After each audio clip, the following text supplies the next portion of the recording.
Hello, and welcome to the webinar covering the Agile Ticketing Update for version 6.29. We are very excited to introduce you to the significant benefits to the Agile Ticketing System. The first enhancements we are going to cover today are several additions to our web portal. We are continuing to add additional features from our admin app to the online portal. Let's take a look. I will start by clicking on the Settings option. Here I can see the new options to set up sales line types, payment methods, and external integration details.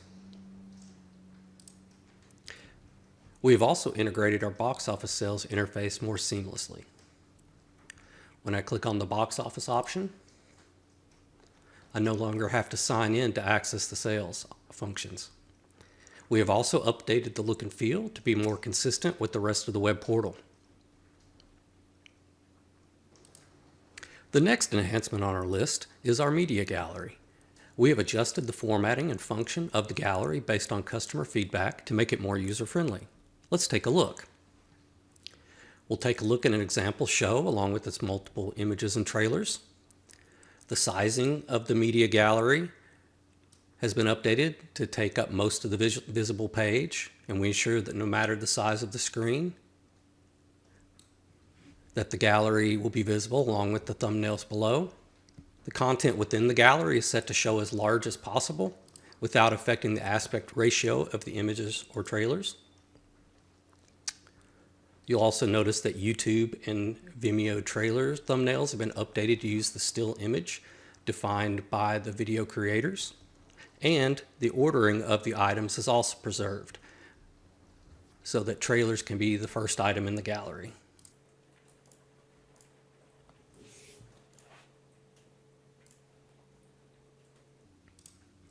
The next enhancement on our list is with our email marketing options. We've added some options to change where customers can choose to be a part of your email marketing list. Let's take a look. In the past, we have primarily provided the customers with the ability to update their email marketing preference when they are completing an order. We have added options for this to be provided earlier in the process on the account creation page, as shown here, or also in the customer's My Account area. This option can be activated by going under the Settings option into System Control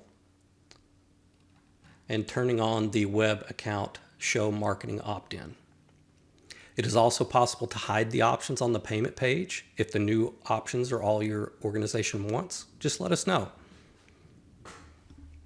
The next enhancement on our list is with ticket scanning. We have made it easier to select what segment of tickets you want to be scanning. Let's take a look. I will go to the Gate Control folder and pull up our Gate Control batches. I'll make adjustments to our specific event scan settings here. From here, I can search for a different event. It wasn't possible to change what event you were scanning for before after the batch is opened. I can also specify the tier that I want to limit scanning to. I can choose to validate all tiers or just a specific one. This can be helpful if you want to have special tiers like VIP admission that need to be scanned exclusively at a different location than the general admission tickets. The next enhancement on our list is with ticket formats. We have made improvements around our QR code support to open up some more possible use cases. Let's take a look. I'll go to the Settings folder and click on Ticket Formats. Here I can see that I have a basic event ticket layout defined. If we look into the settings of this format, I can see that we have our normal QR code for barcode validation. We have added the ability to also use QR codes for allowing customers to scan and visit URLs via their phone. As we can see, I have embedded a link to our health and safety video that the customer can view if they scan this code on their phone. Another use case is in our in-seat ordering format.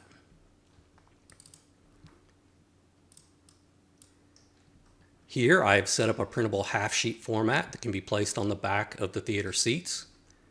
When customers scan this, they'd be taken to our online menu of concessions, where they can place their order and have their items delivered right to their seat.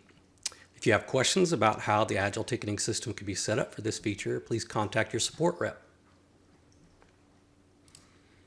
The next enhancement on our list is with emails and letters. We have created several new CRM queries to allow communicating with customers based on their purchase differences between two date periods, or based on whether a customer's tickets have been scanned or not.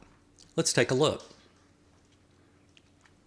I will start by going to the Customer Relations area and clicking on Emails and Letters. Here I can start setting up a new email or letter. I see the new options under the activity category for purchased in one period but not another. This data set will allow me to get the customers who've purchased in the first defined date period but not in the other. I start by picking my date range. So I can do something like, let's look for customers who purchased in 2021.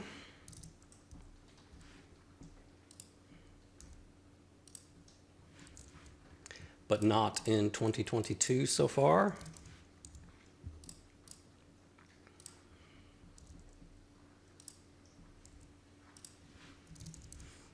And I can also specify a list of sales line types to filter by, such that if I only wanted to get people who purchased admission tickets, or people who made donations, or some combination of sales line types, those can be included here, separating each one by a tilde.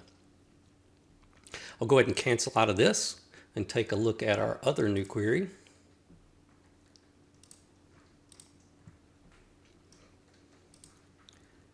And under the event category, I'll see an option for scanned, unscanned customer tickets. One is based on selecting a specific event. The other is based on all events that occurred within a date range.